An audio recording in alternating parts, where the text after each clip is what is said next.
Hi.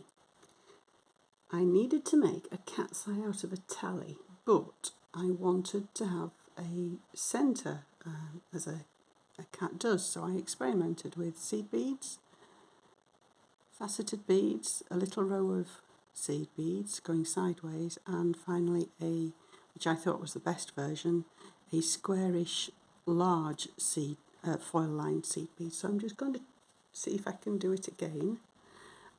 I've got different colours, as you can see, and I've also got a thicker white thread which I've got on the outside. That's to give the bit that goes round the outside of the eye a better thickness. It can be even thicker than that, but I chose this way.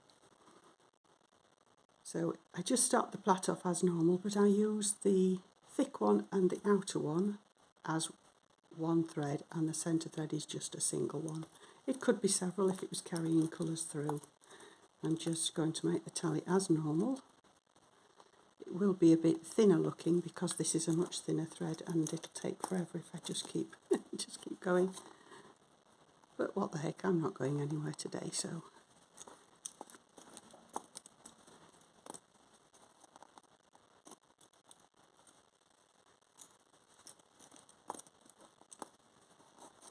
I've also been playing about the changing colour on threads. Obviously there's loads of different ways of doing these things and different ways of starting around a pin, but I'm just doing a technique rather than a crossing tutorial. So I'll just get some width coming in. I'll do my threads a bit wider. A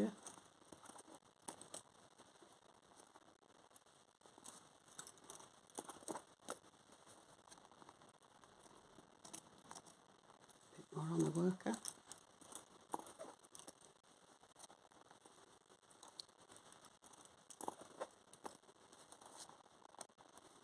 You can see the tally itself is becoming wider. The finer the thread, the better the tally, and if you use proper lace threads, I'm just using Egyptian cotton mercerized sewing machine quilting thread, which is a bit rounder than a standard lace thread, which doesn't lay as nicely as a proper lace thread, but it's tough and cheap. Right, so I've got to about the width that I will probably need. I could go a lot wider, but I think I'm probably about there now. So with this one on this side, I'm going to start, and being careful not to undo any tensions that I've already done, I'm going to start just give it a bit more length. I'm going to take the bobbin under and put it through and just do a sewing, effectively a sewing on that edge. Just a few. There's probably better ways of doing this. I think if you were confident, you could probably just wind your thread round. But I always like to do belt and braces and double up everything, so I like to do effectively what's a blanket stitch. You can see it coming up. It's the same stitch that you would use in a rolled edge.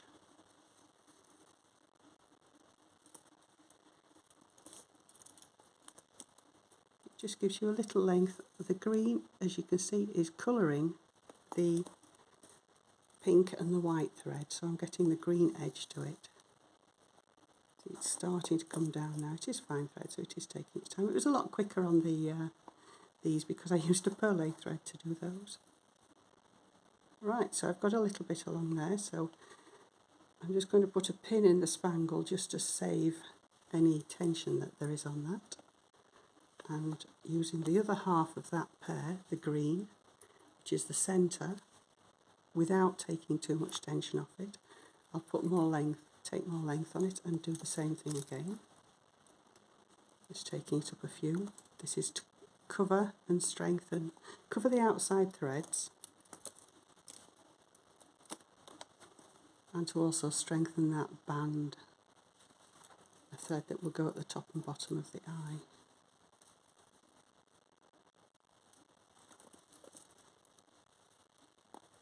It's fiddly, but if you only need 2 eyes on every cat, it's worth doing it just for that extra bit of glitter that you want in a cat's eye.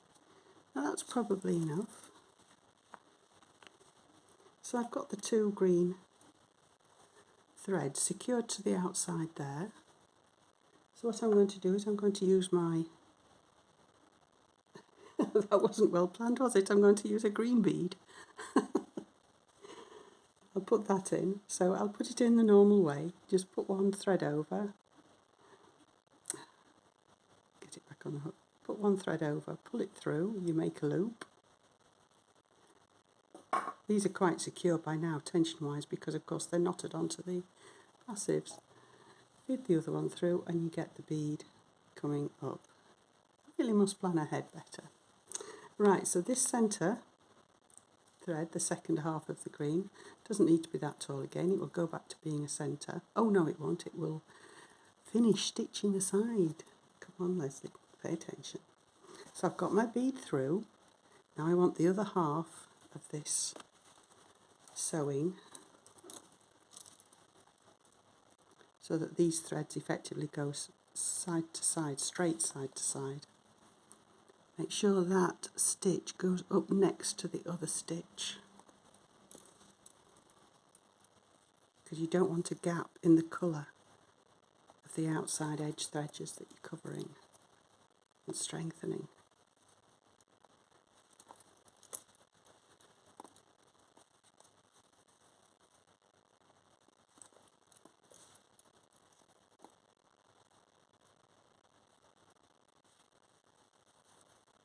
You can see how the thick thread comes in handy on this edge, because if it was just a single thread it would take you forever to whip round it and get down. So that's probably the bottom of that tally, that bead there. So I'll do the same on the other side.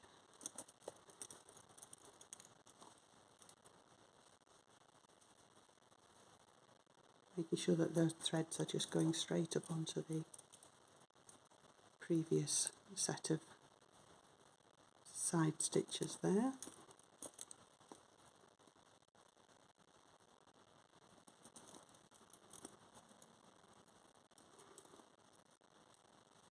This is just my way of getting what I wanted for a cat's eye. A bugle bead would have been, a black bugle bead would have been really effective, but I didn't have any. That's why I'm using these thicker foil line beads, which I quite like the look of. If you made a much rounder tally, you'd probably get a puppy eye. So let's take that centre thread back to the centre and carry on with the tally itself.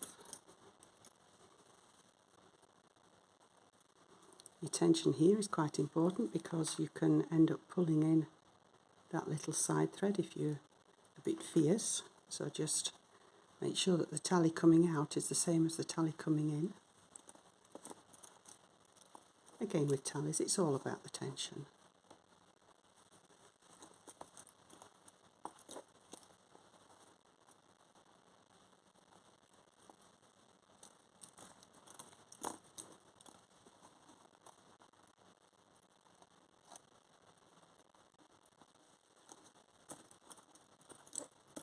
Fancy picking a green bead and green thread, honestly. I think I must have thought I was going to use the pink thread as the outer, but a pink, oh, I don't know, a pink eye with a green middle, ugh. Oh, this one's going a bit, anyway, as if I'm not concentrating.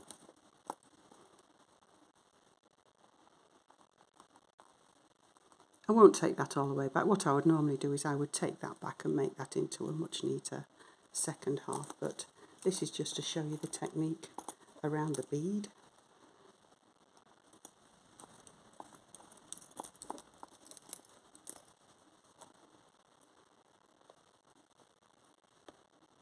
I'll stop it there and then I'll undo it and do it off camera for the photograph. But you get the idea? Huh? Little pun there. I'm going to redo the second half, but the first half, imagine that that's duplicated on the other side of this bead, and on the bit that I did with the perlé, you can see that the bead sits in. You can see the little sewn edges here, and the second half that follows down, the thickness of the extra thread outside, you can see that it makes this stronger edge, and by turning it over, the square bead gives you the same effect both sides. I noticed that if I carried a set of 3 beads across, of course they didn't come through. They would do if I pushed them through, but there's no need. They do sit on top. The crystal bead that I used, that sits very proud, and it doesn't have a big enough hole on the other side to push through without straining it. So I left that. The teeny little seed beads I did separately. They all went in on their own, and if I can just turn that over, you'll see that they leave hardly, the first 2 left hardly a mark, so it must have tightened up quite nicely, and the third one it didn't. It may disappear if I were to proddle it, but it's interesting that it did. This practically closed up. The big seed bead practically closed up. You can see the technique much neater there, with the leaf coming out, the edges coming out with that thicker in, and just that there. That's the seed beads, and that's the single foil larger bead. Okay, have fun with those. I'm going to tidy up this one and get on with something else. Okay, bye for now.